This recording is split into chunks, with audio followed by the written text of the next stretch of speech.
So word on the street is you're seeing this because you're tired of getting your own way.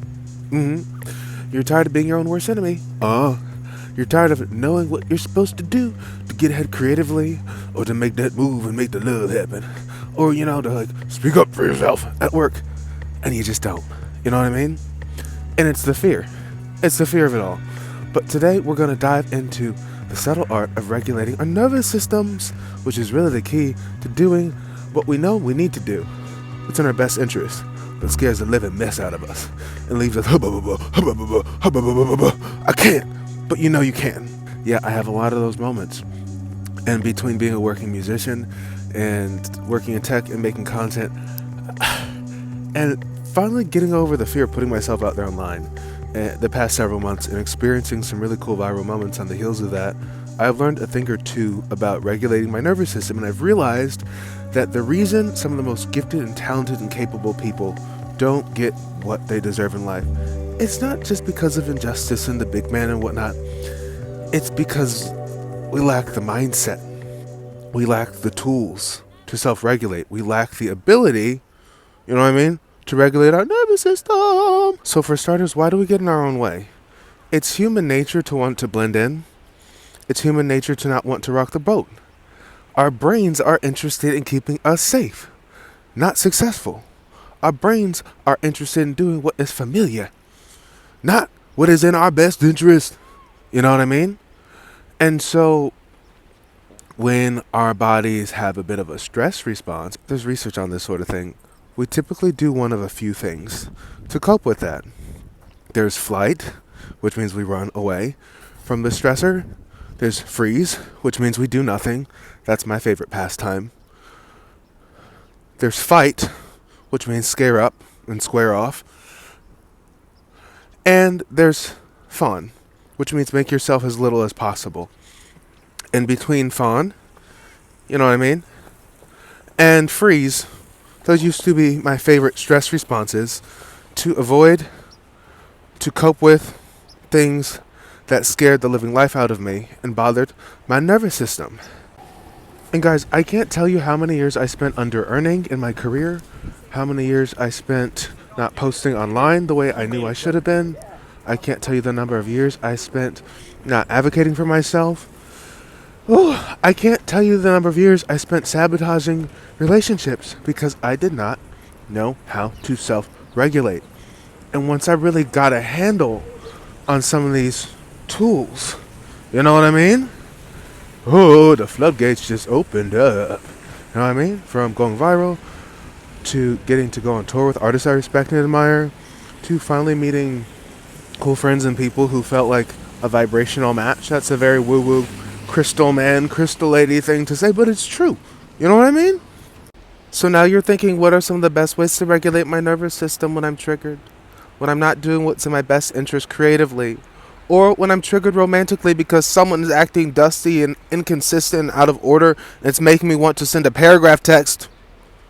What I've found for myself is that the same way I can creatively and professionally self-sabotage by not doing what's in my best interest is a similar way I can self-sabotage in my love life if I'm not operating in my highest order of self-discipline. So here are some ways that you can regulate your nervous system. There's self-regulation and there's co-regulation.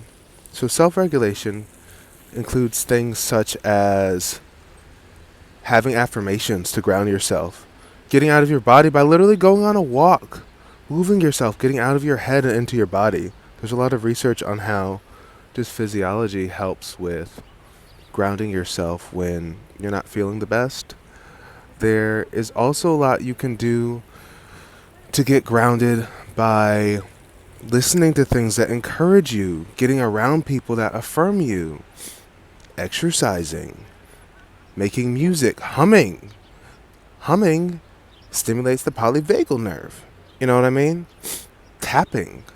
There are lots of things you can do to regulate yourself. Is that the ugliest camera angle or what? But look at it, it's so majestic. I mean, nature.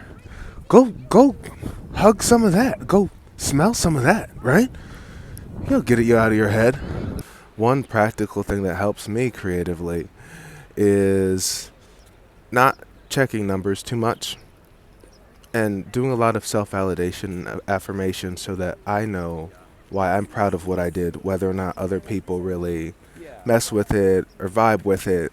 I'm like, if I stood on business with what I did, everyone else's opinion is bonus. You know what I mean? So there's a lot you can do on your own to self-regulate and self-soothe. But it's not only up to you. It's also grounding your nervous system is also something that requires community because after all, we are social primates and we need each other, right? And so one thing that's really helped me a lot, and there's research to back this, is co-regulation. Being in community with other people who ground us, who affirm us, who encourage us, who know our triggers and remind us of our greatness is very, very important. Because the goal here really, because is to have the courage of a city pigeon. You know what I mean? The pigeon goes for what it wants. If the pigeon is hungry, it takes the food. If the pigeon sees the stranger with something, it has it at once, it just approaches them. Because pigeons are, I guess, pretty self-regulated birds. And they don't get in their own way. You know what I mean?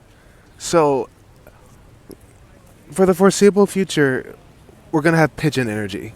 Big pigeon energy.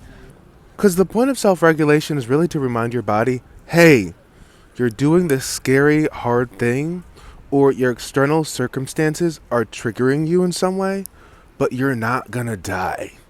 You will be okay. You will be okay after you post the content. You will be okay after you don't send the most triggered, reactive, overly emotional thing to that crush you have. You will be okay even if the thing you put out into the world isn't received the way you want it to be. You'll be okay if you step out on a limb and tell that person you like them and they leave you on red or they don't feel the same way. You will be okay. And the work of self-regulation is the work of a mature human.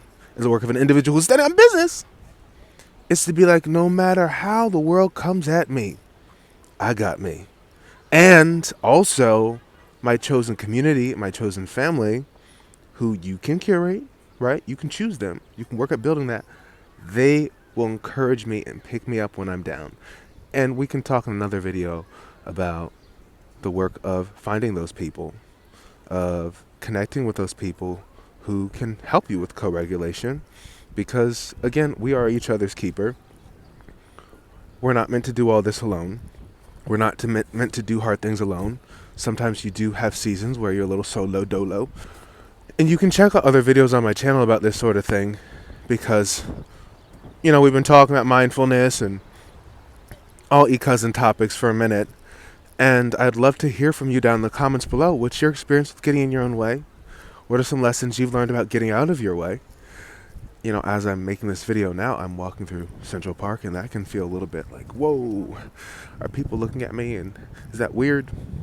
This guy talking to himself in public. But it's like, who cares? It's a beautiful snowy day out here. And I just wanted to stop by to spread some knowledge, some love, some, you know what to do. And if you found this useful, send it to someone, because that's how this channel grows. You see the way I walk out of the New York subway? Very mindful. Very at my own pace. Okay?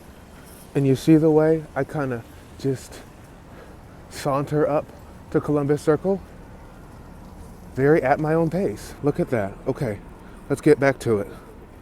It's cute here. One thing I love about New York is that every neighborhood has a resident bird lady. Look at her.